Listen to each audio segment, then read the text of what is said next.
बिस्मिल्लाहिर्रहमानिर्रहीम अस्सलाम वालेकुम। मैं हूं अली हैदर और आप देख रहे हैं मेरा यूट्यूब चैनल। कैसे हैं आप सब लोग? उम्मीद करता हूं आप खैरियत से होंगे।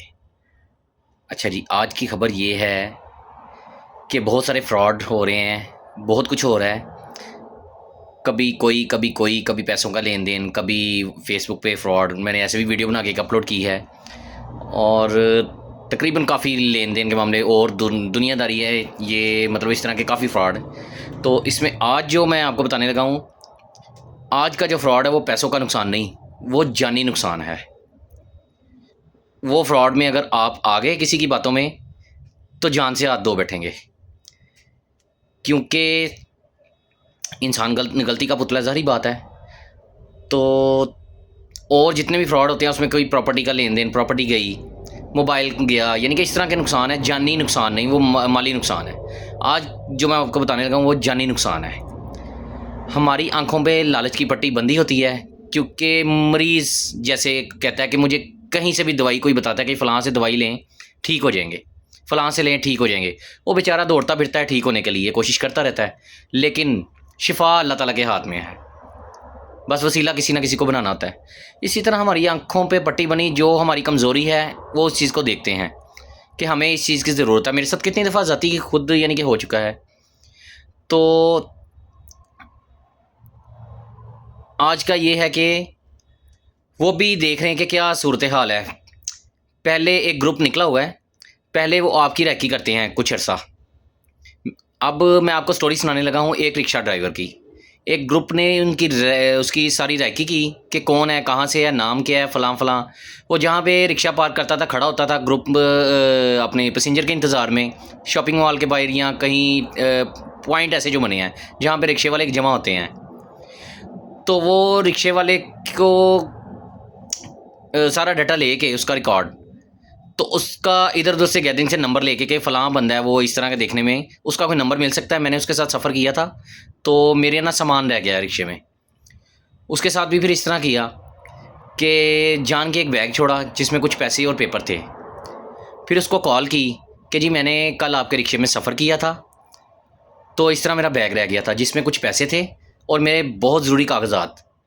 तो बराए मेहरबानी पैसे चाहे आप खर्च कर लें, आप अपने इस्तेमाल कर लें, मुझे ज़रूरत है उन कागज़ात की, वो मुझे दे दें। वो रिक्शा ड्राइवर कहने लगा कि जी मेरी कोई भी ज़रूरत नहीं है ऐसी, पैसे भी अल्लाह का शुक्र है मुझे कोई इतने नहीं, लेकिन ये है कि आपकी इमानत है, आप जब मर्ज़ी ले सकते हैं। अच्छा जी, ये बात ख़त्म होती है तो चल आगे बात बढ़ना शुरू हो जाती है।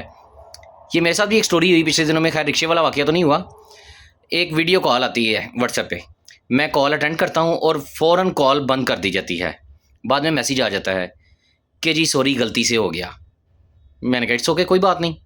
फिर वो करते कराते गलती से होते होते फिर आप कौन है वैसे, मैं पूछ सकती हूँ? लड़की बन के बात कर रहे हैं कोई ग्रुप में। जी मैं पूछ सकती हूँ आप कौन है? मैंने बताया मेरा नाम ये है, मैं फ़लाँ फ़लाँ रहने वाला हूँ फ़लाँ जगह का, और इस वक्त यहाँ पे मज़दूरी कर रहा हूँ। ये मेरा तारुफ़ है और कोई इसके अलावा मेरा तारुफ़ नहीं है कि मैं आपको बताऊँ कोई लंबा चौड़ा। एक नौकर पेशा आदमी हूँ।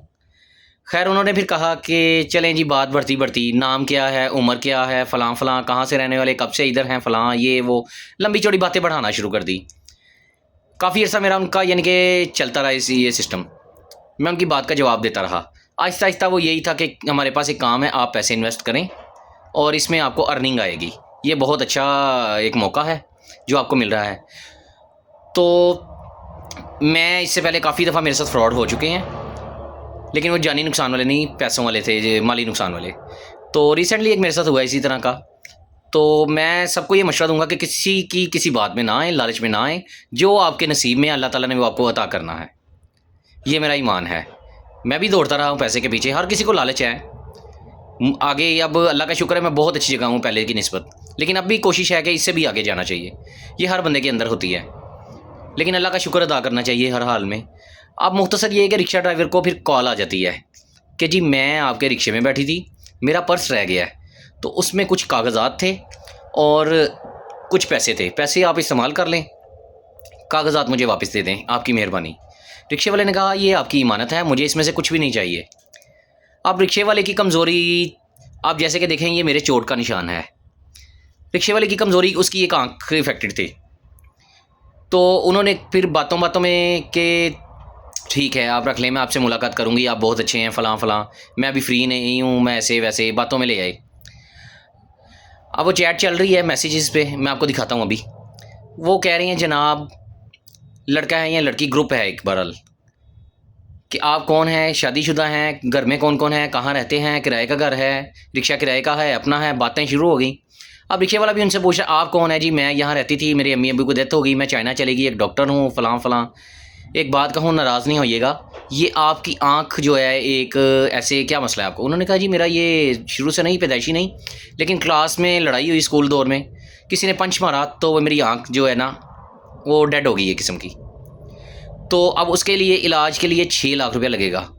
तो मैं एक डेली बेसिस पे काम करने वाला रिक्शा ड्राइवर, हवाई रिस्क है मेरा, मैं नहीं अफोर्ड कर सकता, तो मैं ऐसे ही दरगुजर कर रहा हूँ। उन्होंने कहा अच्छा तो अगर ये काम मैं कर दूँ? उन्होंने कहा जी मैं तो मान नहीं सकता कि आप कैसे कह रही हैं और कैसे करेंगी, मुझे समझ नहीं आ रही। उन्होंने कहा जी मैं कर दूँगी, इसके लिए आपको चाइना आना पड़ेगा, मैं चाइना में एक डॉक्टर हूँ।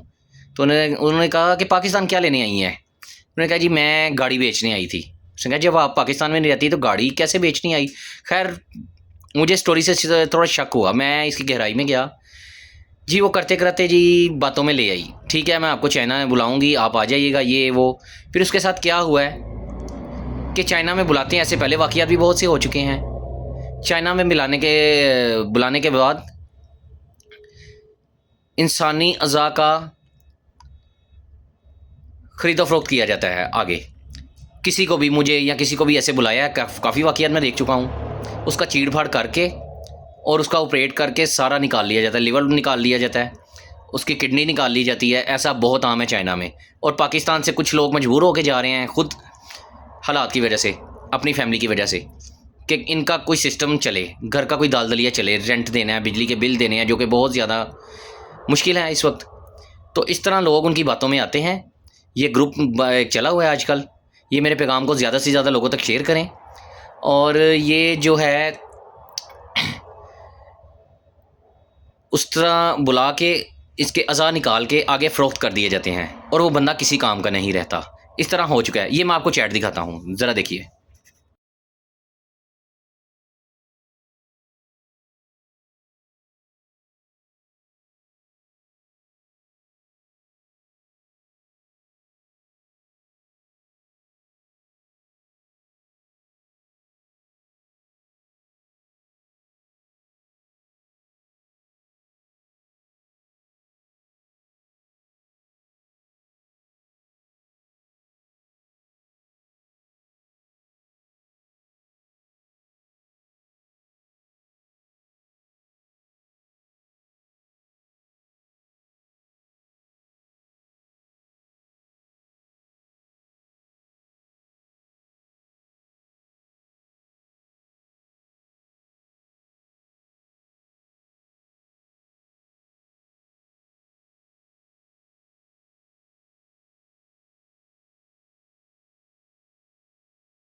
ये चैट थी भाइयों जो आपने देखी। ये ज़्यादा से ज़्यादा लोगों को बताएं ताकि कोई किसी की बातों में ना आए। बहुत सी गंदगी हो चुकी है, बहुत से फ्रॉड हो चुके हैं, गली मोहल्लों में बच्चियों को उठा रहे हैं। कानून हमारा वैसे ही कोई नहीं है इस वक्त। तो ये चीज़ है, ये जो वीडियो मैंने आपको दिखाई, ये अब ग्रुप ऐसे लोगों को लालच दे के कि जी मैं आपका ये करवा दूंगी, वो करवा दूंगी, हो सकता है मैं आपसे शादी कर लूँगी, इस तरह। यानी कि ज़्यादातर लोग इन चीज़ों में आ रहे हैं। सोशल मीडिया का दौर है, फेसबुक पे भी आजकल बहुत आ रहा है। एक पेज बने हुए हैं, फेक वेबसाइट्स बनी हुई हैं जो आप लोग देखते हैं, और उनको अक्सर मैंने देखा कि कमेंट्स कर रहे हैं, और कोई उनको डायरेक्ट मैसेज कर रहा है, अपना व्हाट्सअप नंबर दे रहा है, अपनी कमज़ोरी खुद दे रहा है, और क्या क्या वो आगे से कर रहे हैं ये आपको भी पता है। अभी सिंध में जो पिछले दिनों में वाक़यात हो रहे थे, खूबसूरत लड़कियों की तस्वीरें शेयर करके वहाँ बुला रहे थे चिट चैट करके, और वहाँ यही बाद में उनके घर वालों से तावान मांग रहे थे। अब ये चाइना में हो रहा है कि आपको चाइना बुलाएंगे लालच में। सबसे पहले छोटे तबके के लोग मेरे जैसे इस लालच में आ जाते हैं कि चाइना जाएंगे जी, सबसे पहले चाइना देखेंगे, उसके बाद जी वो मुझसे शादी करेगी, वो मेरी आँख का ऑपरेट करवाएगी। ऐसे काफ़ी वाक़यात हैं कि आँख का ऑपरेट या कोई भी कमज़ोरी, टांग का या बाजू का, वो ऐसे लोगों को ढूंढ रहे हैं। तो ये चीज़ हो रही है, इससे बहुत ज़्यादा बच के रहना चाहिए, और दूसरों को भी इसकी राय देनी चाहिए। इससे बचना चाहिए कि भाइयों किसी की लालच में ना आए। जो आपके नसीब में है वो अल्लाह ताला आपको अता फ़रमाएगा। बहुत शुक्रिया जी, बहुत ज़्यादा शुक्रिया आपका। अस्सलाम वालेकुम।